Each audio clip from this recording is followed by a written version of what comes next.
Good day, Master Jet. May mga kasama po akong guro sa district na kasama sa Special Hardship Allowance.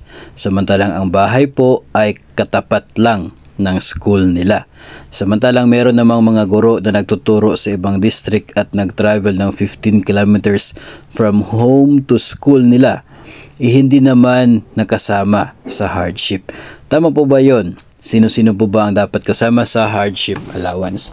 Ngayon, yung hardship allowance kasi, diba, parang tatlo yon. Meron pong para sa ALS, and ito pong DALC or District ALS Coordinators. Meron po dyan para sa mga pure multigrade schools. Tapos meron pong hardship allowance para sa mga paaralan na nakikita or nag-i-exist doon po sa mga tinatawag na mayroong hardship post areas. No? So yung mga paaralan na yon, yung mga guro na nagtuturo sa mga paaralan na yon na mayroon pong hardship, matataas na hardship index. Sila po yung mayroong siya by virtue of hardship post. Ngayon, it's not about the address of the teachers, yung layo ng kanyang bahay from the school, but it's about the location of the school itself.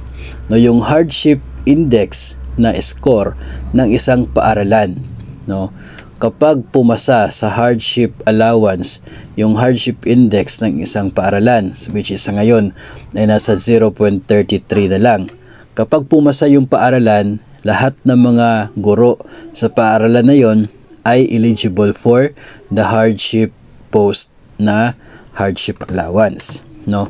So ganyan po, kahit katapat lang ng bahay ninyo yung gate mismo ng paaralan, kung ang paaralan mismo ay pasado doon sa score na required for the hardship, ay meron ka talagang hardship allowance.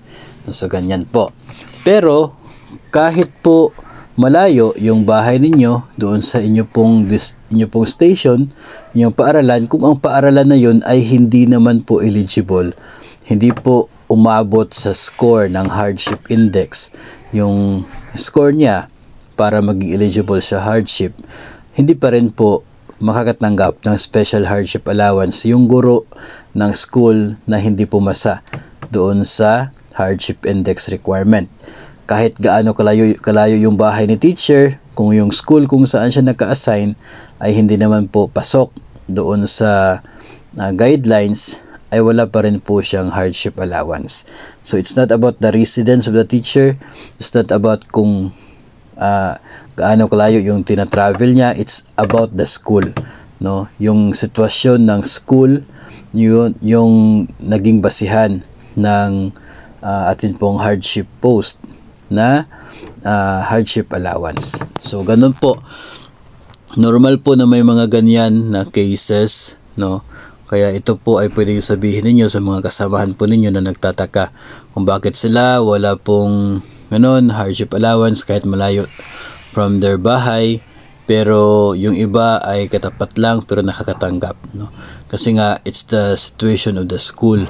Doon po sa nakabatay doon sa 8 criteria na binabasihan ng hardship index, no? So yun po ang ating sagot sa tanong na ito, kung tama ba, no, yung pagbigay ng hardship allowance sa mga